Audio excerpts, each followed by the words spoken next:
The governor of the central bank says the new local bond notes, equivalent in value to the US dollar, will be introduced next month.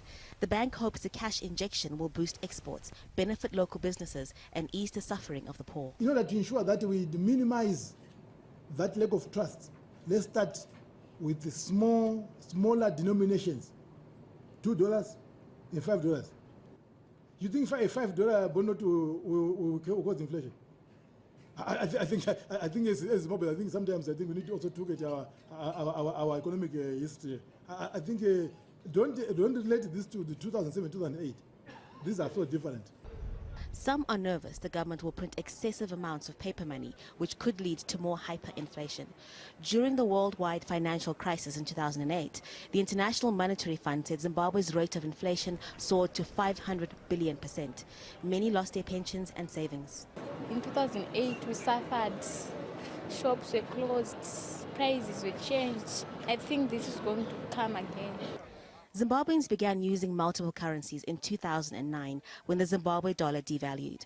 The government says it imports up to $15 million a week to try to keep the economy afloat, but it hasn't been able to avoid a serious cash crisis.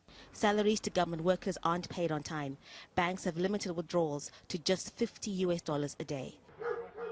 Some economists say printing new banknotes will fuel a parallel black market. Money is all about trust.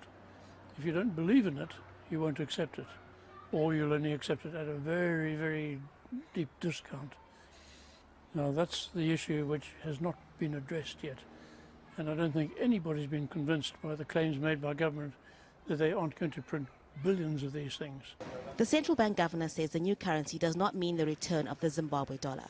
Foreign currencies will still be legal tender. Some say they'll keep an open mind and trust their government for now. They must be aware that we are suffering too much.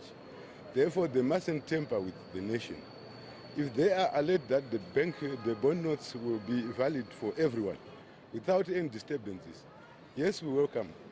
Zimbabweans who don't want the new currency have been told to pay using their bank cards, but most shops, transport operators and some businesses want cash, preferably the US dollar.